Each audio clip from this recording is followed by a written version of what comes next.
I want to talk about They Ask You Answer a little bit because that's how we first came across your work.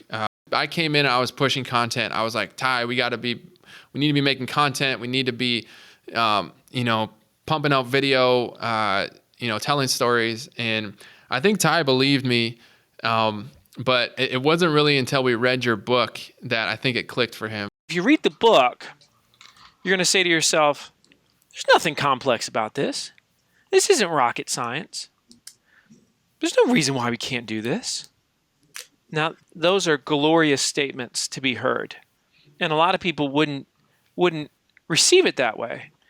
No different than if I'm on a stage, I'm speaking to an audience, and somebody says, man, that guy's a genius.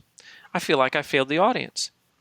Because if they're saying that, there's a sense that what was just stated is unattainable. Because few people would consider themselves geniuses, right? So like, well, I just don't know if I can do that. Whereas, if they hear me on stage and they say, man, dude, did you hear what he said? If that guy can do it, why can't we do it? Yeah. What a compliment. What a compliment. And you see, that's what They Ask You Answer fundamentally is all about, though. It's about your audience. Your audience is the hero. Their questions, their worries, their fears, their issues. Are you willing to address them? Are you willing to talk about them?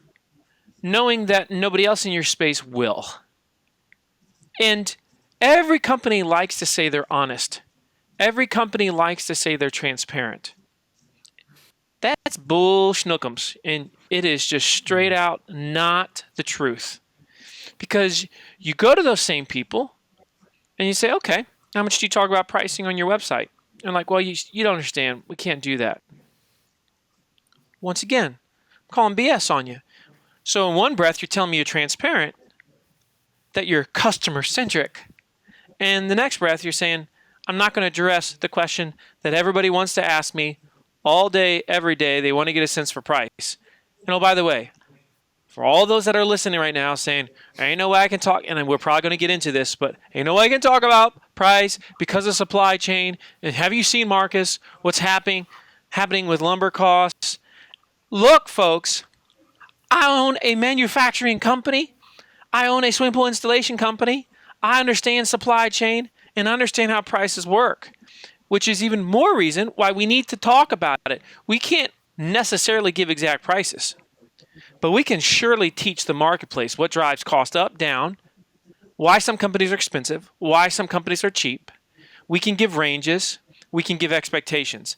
Heck, we're going to do that anyway when they call. We may as well do that on the front end when they're vetting us to death, which is what's happening in this world that we live in. They are vetting us to death.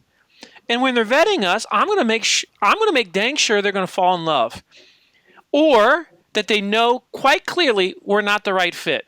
I don't want anything else. That's the only two emotions I want. Clearly not a good fit, clearly great fit. And if you get out of the gray and you get to the black and white, holy smokes, man. Now you can teach, communicate, and earn trust at a level that nobody else in your space, they won't come close to.